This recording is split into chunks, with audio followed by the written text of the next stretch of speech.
మధ్య సినిమాలో డైలాగ్ విన్నాను నేను. మనిషి దేనివల్ల పాడైపోతున్నాడు అంటే సాటి మనిషిని ప్రేమించడం మానేశాడు. దేని ప్రేమిస్తున్నాడు అంటే వస్తువుల్ని డబ్బుని ప్రేమిస్తున్నాడు. కాబట్టి మనిషి జీవితం పతనం అయిపోయింది అని. దానికి ఖచ్చితమైనటువంటి ఉదాహరణ ఏంటంటే మన పెద్దల్ని మనం గౌరవించుకుందాం అనేటటువంటి విషయాన్ని మనం తెలుసుకోకపోవడం, పాలించేటటువంటి పాలకులు కూడా తెలుసుకోకపోవడం, దాని గురించినటువంటి జీవుల గురించి కలెక్టర్లు కూడా తెలియకపోవడం అనేటువంటి చాలా దురదృష్టకరమైన విషయం.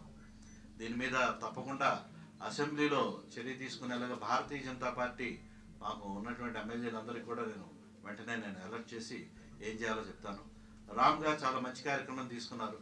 పెద్దల్ని మనం గౌరవించకపోతే రాబోయే తరాల్లో మనం పెద్దలం అవబోతున్నాం, మన ఎవరు గౌరవించరు. కాబట్టి నేను రామ్ గారికి సభాముఖంగా విజ్ఞప్తి చేస్తున్నాను.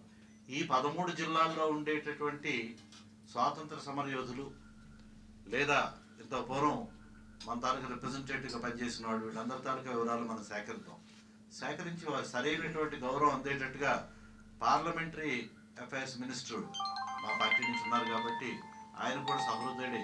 ఖచ్చితంగా దీని గురించి మనం చర్య తీసుకుందాం. ఎందుకంటే పెద్దల్ని మనం గౌరవించకపోతే రేపొద్దున మన పెద్దలైన తర్వాత మన ఎవరు గౌరవించరు.